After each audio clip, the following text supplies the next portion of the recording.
The Book of Pastoral Rule of St. Gregory the Great, Pontiff of Rome, to John, Bishop of the city of Ravenna. Part 1. Gregory, to his most reverend and most holy brother and fellow bishop, John. With kind and humble intent thou reprovest me, dear brother, for having wished by hiding myself to fly from the burdens of pastoral care.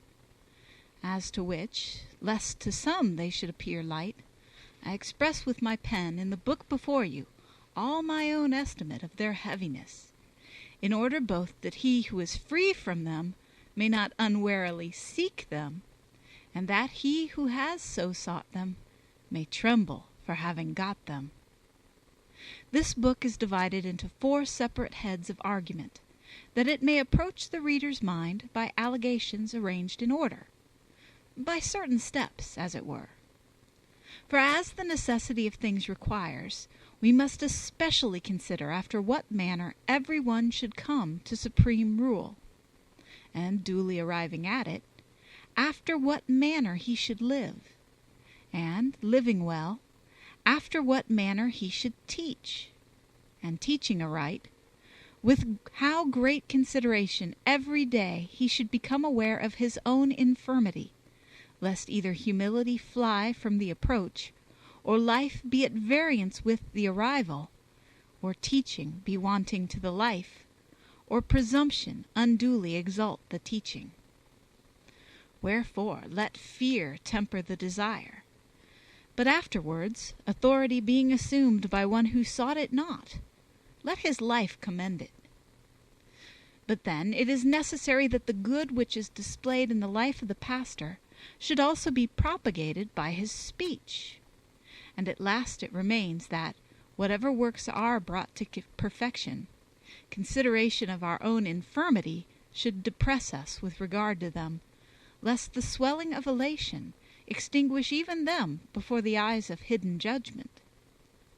But, inasmuch as there are many, like me in unskilfulness, who, while they know not how to measure themselves, are covetous of teaching what they have not learned, who estimate lightly the burden of authority in proportion as they are ignorant of the pressure of its greatness.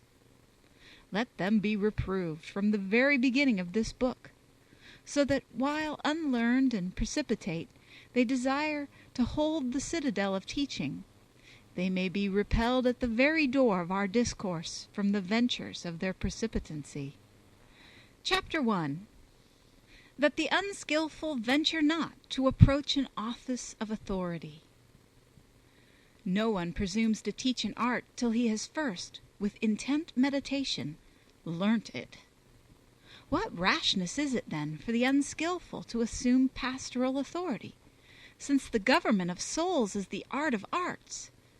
For who can be ignorant that the sores of the thoughts of men are more occult than the sores of the bowels? Hidden occult. And yet, how often do men who have no knowledge whatever of spiritual precepts fearlessly profess themselves physicians of the heart, though those who are ignorant of the effect of drugs blush to appear as physicians of the flesh? But because, through the ordering of God, all the highest in rank of this present age are inclined to reverence religion, there are some who, through the outward show of rule within the Holy Church, affect the glory of distinction. They desire to appear as teachers. They covet superiority to others. And as the truth attests, they seek the first salutations in the marketplace, the first rooms at feasts, the first seats in assemblies, being all the less able to administer worthily the office they have undertaken of pastoral care, as they have reached the magisterial position of humility out of elation only. For indeed, in a magisterial position, language itself is confounded when one thing is learnt and another taught. Against such the Lord complains by the prophet, saying, "They have reigned, and not by me. They have been set up as princes, and I knew it not." For those reign of themselves, and not of the will of the supreme ruler, who, supported by no virtues, and in no way divinely called, but inflamed by their own desire, seize rather than attain supreme rule. But them the judge within both advances, and yet knows not, for whom by permission he tolerates them surely, by the judgment of reprobation he ignores. Whence to some who come to him, even after miracles, he says, "Depart from me, ye workers of iniquity. I know you not who you are."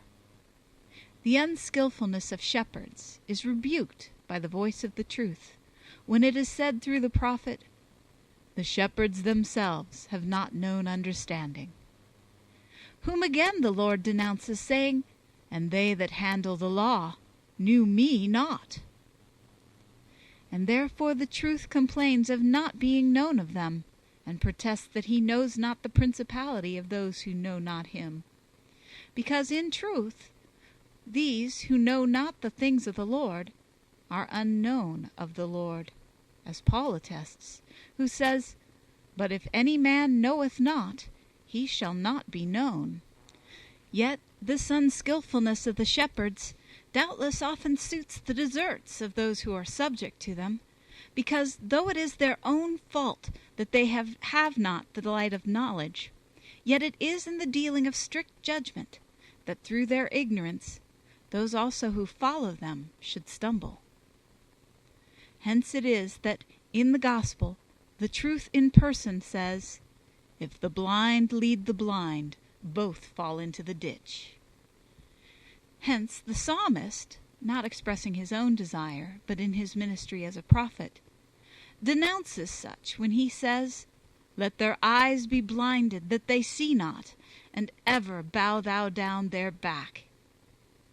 For indeed, those persons are eyes who, placed in the very face of the highest dignity, have undertaken the office of spying out the road, while those who are attached to them and follow them are denominated backs. And so when the eyes are blinded, the back is bent, because when those who go before lose the light of knowledge, those who follow are bowed down to carry the burden of their sins. Chapter 2. That none should enter on a place of government who practice not in life what they have learnt by study. There are some also who investigate spiritual precepts with cunning care, but what they penetrate with their understanding, they trample on in their lives. All at once they teach the things which not by practice, but by study they have learnt. And what in words they preach, by their manners they impugn. Whence it comes to pass that when the shepherd walks through steep places, the flock follows to the precipice. Hence it is that the Lord, through the prophet, complains of the contemptible knowledge of shepherds, saying, "When ye yourselves had drunk most pure water, ye fouled the residue with your feet. And my sheep fed on that which had been trodden by your feet, and drank that which your feet had fouled." For indeed, the shepherds drink most pure water, when with a right understanding they imbibe the streams of truth. But to foul the same water with their feet is to corrupt the studies of holy meditation by evil living. And verily, the sheep drink the water fouled by their feet, when any of those subject to them follow not the words which they hear, but only imitate the bad examples which they see. Thirsting for the things said, but perverted by the works observed, they take in mud with their draughts, as from polluted fountains. Hence also it is written through the prophet, "A snare for the downfall of my people are evil priests." Hence again the Lord through the prophet says of the priests, "They are made to be a stumbling block of iniquity to the house of Israel." For certainly no one does more harm in the church than one who has the name and rank of sanctity while he acts perversely. For him, when he transgresses, no one presumes to take to task, and the offense spreads forcibly by, for example, when out of reverence to his rank the sinner is honored. But all who are unworthy would fly from the burden of so great guilt, if with the attentive ear of the heart they weighed the sentence of the truth. Whoso shall offend one of these little ones, which believe in me, it were better for him that a millstone were hanged about his neck, and he were drowned in the depth of the sea. By the millstone is expressed the round and labor of worldly life, and by the depth of the sea is denoted final damnation. Whosoever then, having come to bear the outward show of sanctity, either by word or example destroys others, it had indeed been better for him that earthly deeds in open guise should press him down to death, than that sacred offices should point him out to others as imitatable in his wrongdoing. Because surely, if he fell alone, the pains of hell would torment him in more tolerable degree.